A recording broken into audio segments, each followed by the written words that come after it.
the font. This week I'm going to review some books that make me happy, because normally I'm of a cheerful disposition, but my Google ads have been dragging me down lately. I'm 48/49, which is, fine, I suppose. But in my happy bucket of happy things, 48/49 is not there. So what it is that Google has taken to sending me ads for mature dating sites. Mature dating sites. It's so creepy. Now, I haven't been on any of these sites, but I do know a fairly old geezer who has got Tinder, so I can guess what goes on.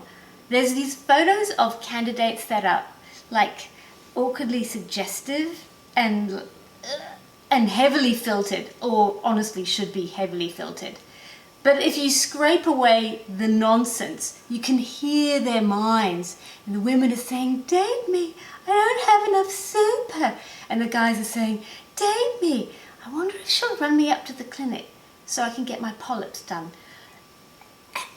No, thank you. So creepy. Anyway, something more fun. Lots of people have liked The Midnight Library by Matt Haig. It was the good year.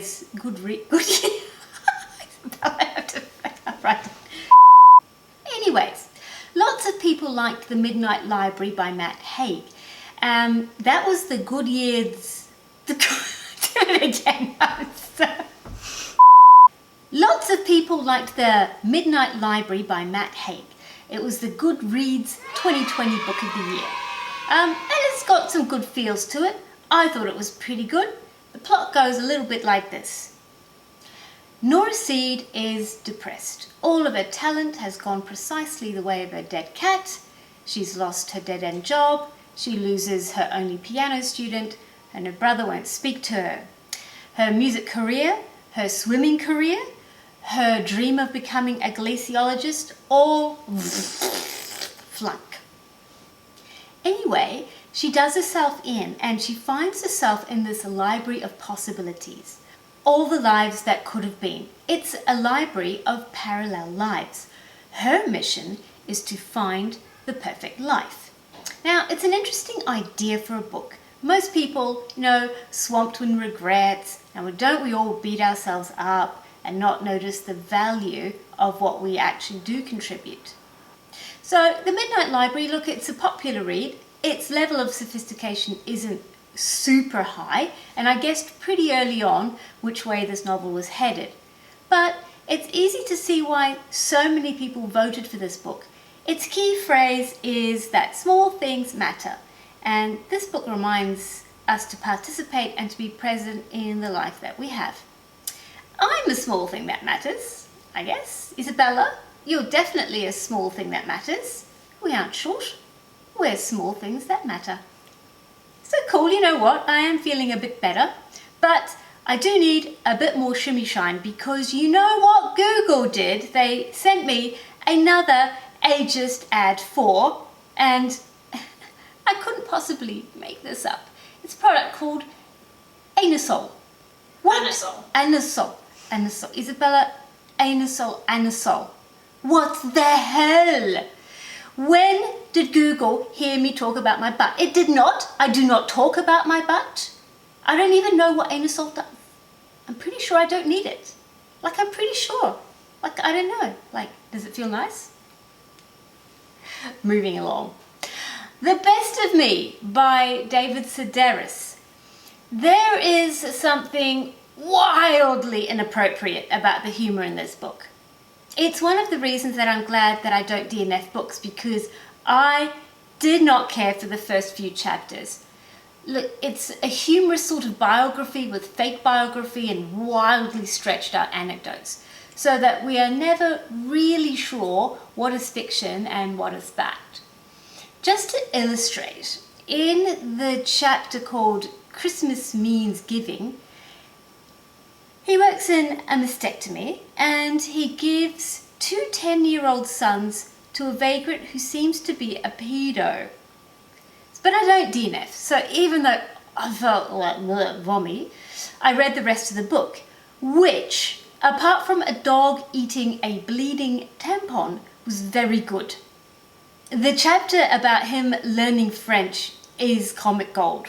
A Polish student explaining Jesus and Easter says, he calls himself Jesus, then he died one day on 2 morsels of lumber.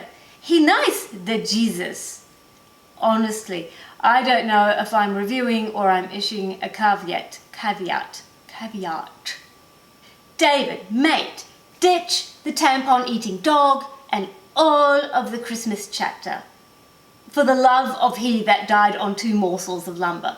Then I might give you 5 stars. See, the way to a successful anecdote is if you can repeat it the next day when you are no longer drunk and get away with it.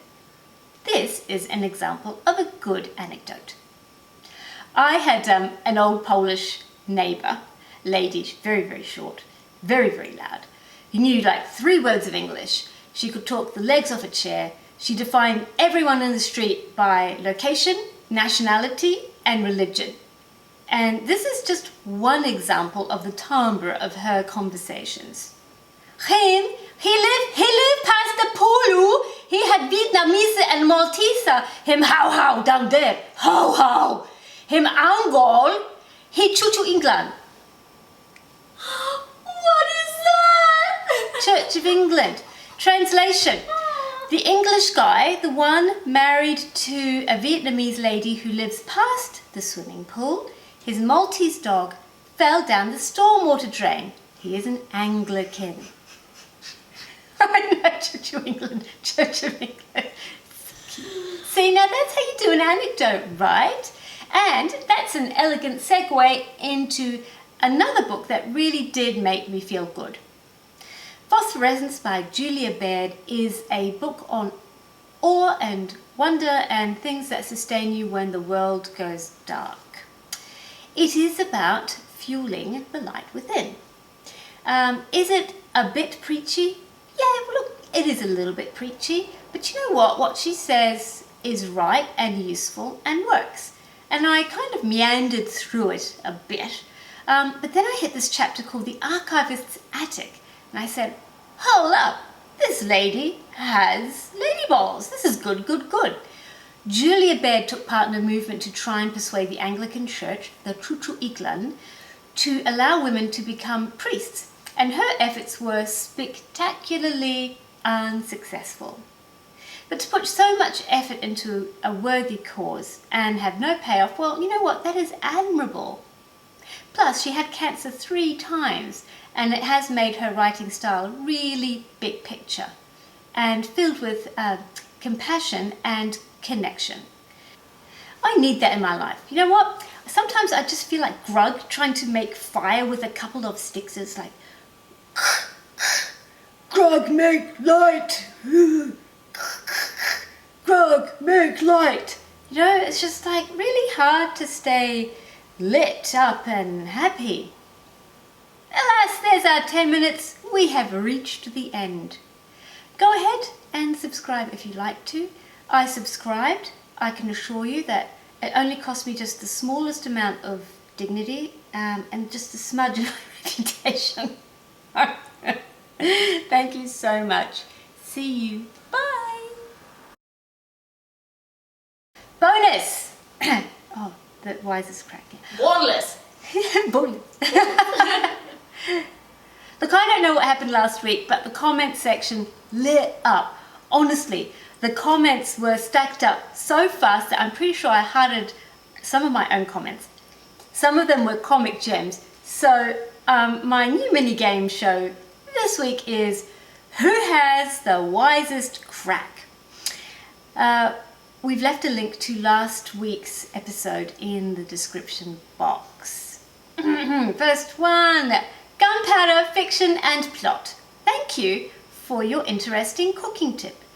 Empty gin bottles can be used to stir pasta, and apparently they only experienced broken glass in their food 4 or 5 times. That does give us something to think about. Margaret Pinard referred to a character map of Dr. Zhivago as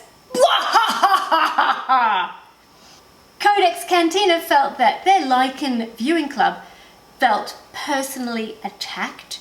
Fully Booked said, "How dare you disparage Lichen?" I assured them, and I assure you, that no Lichen was or were, because I don't know whether Lichen is an individual or a group, was or were harmed in the making of last week's video. Oh, and perhaps the saddest comment I've ever heard in my whole life, Kitzweld said that Barb singing just became his new ringtone.